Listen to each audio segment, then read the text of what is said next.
Это виноградное хозяйство находится недалеко от Бишкека. На участке в 30 гектаров выращивают 3 сорта винограда. Из них будут производить белое и красное вино. Собирать урожай начнут в середине августа. Некоторые на подходе, некоторые уже поспел.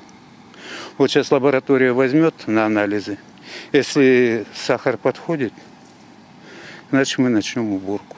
С этого участка в среднем собирают до 350 тонн винограда. На заводе его взвешивают, измельчают, прессуют и охлаждают, после чего отправляют на брожение. Готовое вино выдерживают в дубовых бочках, где оно набирает вкус, цвет и аромат. На финальном этапе качество продукции проверяют в лаборатории. Это и крепость, и экстракты, и кислоты, и на коньяках очень большой спектр анализов. Там альдегиды, высшие спирты, крепость, естественно, выдержка. Все проводится здесь.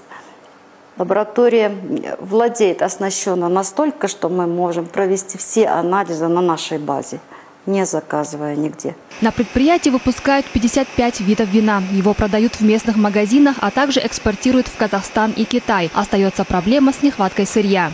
Площади виноградников, они увеличиваются, но идет медленно, но идет.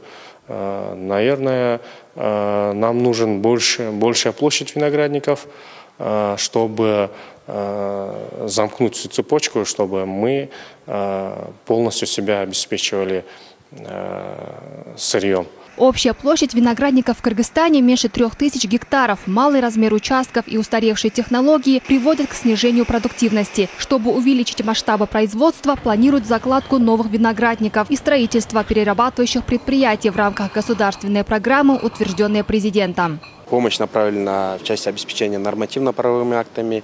В прошлом году была принята программа по развитию садоводства и виноградарства, которая как раз-таки открывает доступ многим фермерам заняться этой деятельностью. Также есть финансовая помощь в части выделения льготных кредитов государственными банками. Сельхоззаймы станут доступными и выгодными. Кредиты фермерам будут выдавать по 3 и 10% годовых, тогда как коммерческие ставки достигают 20%. Айджан Нурбекова, Арген Толоев, Данияр Чарбеков, Мир 24.